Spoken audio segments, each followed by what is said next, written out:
ایک حدیث البتہ صحیح ہے، صحیح سند کے ساتھ، فضائل صحابہ کتاب ہے، احمد بن حنبل کی یہ روایت میں نے وہ 72 حدیث میں بھی شامل کی ہے کہ سیدنا علی رضی اللہ تعالیٰ عنہ کہتے ہیں کہ میری وجہ سے 2 گروہ گمراہ ہوں گے اور میری وجہ سے 2 گروہ دوزخ میں جائیں گے، ایک میری محبت میں غلوف کر کے اور ایک میری دشمنی میں غلوف کر کے۔ تو یہ سیدنا علی کا قول ہے، اور یہ محدثین کا پیٹ رول ہے کہ اگر کسی صحابی کا قول غیبی خبر سے متعلق ہو تو یہ امپلائیڈ ہوتا ہے کہ یہ نبی کے بتانے پر ہی موقوف ہے، یعنی نبی نے خبر دی ہے تب ان کو یہ مستقبل کی خبر پتا ہے، ورنہ نبی کے علاوہ تو کسی کے پاس علم غیب نہیں نہ ہوتا اللہ تعالیٰ کی طرف سے۔ کوئی اور شخص تو یہ دعویٰ نہیں کر سکتا میرے اوپر وحی نازل ہوتی ہے، تو نبی کو جتنا اللہ تعالیٰ علم غیب دیتا ہے، غیب پر اطلاع دیتا ہے، وہ امت تک پہنچا دی جاتی ہے۔ تو سیدنا علی جب یہ قول بیان کر رہے ہیں تو یقیناً یہ موقوف ہے نبی صلی اللہ علیہ وسلم کے بتانے کے اوپر۔ تو یہ 2 ایکسٹریم رویے امت میں آج تک موجود ہیں۔ لیکن اب مسئلہ یہ ہوتا ہے کہ چونکہ فرقہ واریت ہو جاتی ہے تو اہل سنت سے اگر آپ پوچھیں گے وہ کہیں گے جی وہ جس دوزخ میں جس گروہ نے جانا ہے نا وہ یہ رافضی شیعہ ہے، دیکھیں سیدنا علی کے بارے میں کتنا غلو کرتے ہیں۔ اچھا آپ شیعہ سے جا کے پوچھیں وہ کہیں گے جس بندے جنہوں نے حضرت علی کی دشمنی میں دوزخ میں جانا ہے وہ اہل السنہ ہے۔ یہ دیکھیں کہ یہ حضرت علی کی جب شان بیان ہونی شروع ہوتی ہے تو یہ شیعت کا فتویٰ لگا دیتے ہیں، ٹھیک ہے۔ تو یہ دونوں ایکسٹریم رویے ہیں۔ اہل سنت کے ہاں بھی ناسبی موجود ہیں جو سیدنا علی سے بغض رکھتے ہیں، آج تک موجود ہیں، اور ان کی زیادہ تر تعداد جو ہے وہ اہل حدیث اور دیوبند مکتبہ فکر کے اندر موجود ہے۔ آپ کچھ بریلیوں میں بھی ایک کا دکا دانے آنے شروع ہو گئے ہیں، اور اسی طریقے سے جو رافضیوں کی اکثریت ہے وہ اہل تشیع کے ہاں پائی جاتی ہے جو کہ سیدنا علی کے بارے میں غلو کرتے ہیں۔ اہل سنت کا درمیان میں مسلک ہے اس حوالے سے، اور اس میں میں وہ امام شافعی کا شعر کوٹ کروں گا ضرور، جو انہوں نے دیوان الشافعی ان کا اپنا دیوان چھپا ہوا ہے، اس میں کوئی سند کی ضرورت نہیں ہے، اور تمام ائمہ محدثین نے اپنی حدیث کی کتابوں میں اس قول کو نقل کیا ہے، اسماء الرجال کی کتابوں میں اس قول کو نقل کیا ہے۔ امام زاہبی رحمہ اللہ نے جو امام ابن تیمیہ کے شاگرد ہیں انہوں نے بھی نقل کیا، امام ابن تیمیہ نے بھی نقل کیا، اور امام ابن کثیر نے بھی، اور باقی سارے ائمہ نے، ابن حجر اسقلانی نے بھی، کہ امام شافعی فرمایا کرتے تھے ان کان رفضا حب آل محمد صلی اللہ علیہ وسلم، اگر آل محمد کی محبت کا نام رافضی یا شیعہ ہونا ہے فَلْيَشْهَدِ الثَّقَلَانِ أَنِّي رَافِضِي، تو جن و انس گواہ ہو جاؤ اس بات پہ کہ میں رافضی ہوں۔ کہ اگر سیدنا علی سے محبت کا نام شیعہ ہونا ہے اور تم مجھے بلیم کرتے ہو کہ میں علی سے محبت کیوں کرتا ہوں، آل محبت سے محبت کیوں کرتا ہوں، اس کی بنیاد پہ تم مجھے شیعہ کہتے ہو، تو گواہ ہو جاؤ میں شیعہ ہوں۔ اور میں نے اس میں پھر ایڈ کیا ہے کہ اگر آج امام شافعی زندہ ہوتے تو میں کہتا کہ شیخ صاحب آپ میرے بھی کچھ اشعار اس میں ایڈ کر لیں۔ آپ نے تو کہا نا کہ اگر اہل بیت کی محبت کا نام رافضی یا شیعہ ہونا ہے تو میں ہوں رافضی، تو میں یہ کہتا ہوں کہ اگر نبی صلی اللہ علیہ وسلم کی محبت کا نام اگر وہ غلوف کے درجے میں نہ ہو، بریلوی ہونا ہے تو میں بریلوی ہوں۔ اگر صحابہ کرام سے عقیدت کا نام اگر غلوف کے درجے میں نہ ہو، یہ شرط ہے، ادھر بھی معصومیت نہ کلیم کر دی جائے دیوبند کی طرح، اگر اس کا نام دیوبندی ہونا ہے تو میں دیوبندی ہوں۔ اور اگر کتاب و سنت کے منہج کو اور اجماع کو حجت مانتے ہوئے فائنل اتھارٹی ماننا اور اس کے مقابلے پر کسی کی بات کو حجت نہ سمجھنا اہل حدیث ہونا ہے تو میں اہل حدیث ہوں۔ تو یہ صرف ایک سمجھانے کے لیے ایک جملوں کے طور پر ہے، باقی الحمدللہ ہم مسلمان ہیں اور ہمیں اسی پر فخر محسوس کرنا چاہیے۔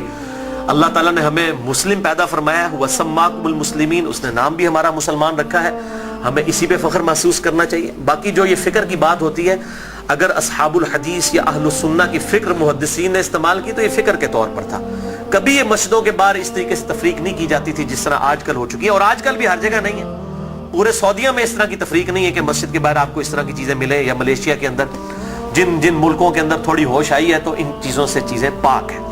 اور ایون ہمارے جو یورپ اور امریکہ کے اندر اگرچہ فرقوں کے نام پہ مسجدیں بنی ہیں لیکن کم از کم وہاں پہ اتنی ٹالرنس ہے کہ لوگ تمام کے تمام لوگ ایک جگہ پہ نماز پڑھتے ہیں، ایک دوسرے کے پیچھے نماز پڑھ لیتے ہیں۔ یہ یہاں پر لعنت ہے انڈیا، پاکستان اور بنگلہ دیش کے گندے کلچر کے اندر کہ یہاں پر لوگ جو ہیں وہ مطلب اس طرح فرقوں میں بٹے ہوئے ہیں کہ ایک دوسرے کے پیچھے نماز بھی نہیں پڑھتے۔ آج بھی مجھے ایک بھائی کا فون آیا، اکثر لوگ سوال کر رہے ہوتے ہیں فلاں کے پیچھے نماز ہو جاتی، فلاں کے پیچھے نماز ہو جاتی، میں ان کو ایک ہی جملہ بولتا ہوں کہ میرے بھائی جس کو آپ کافر نہیں کہہ رہے نا اس کے پیچھے نماز ہو جاتی ہے۔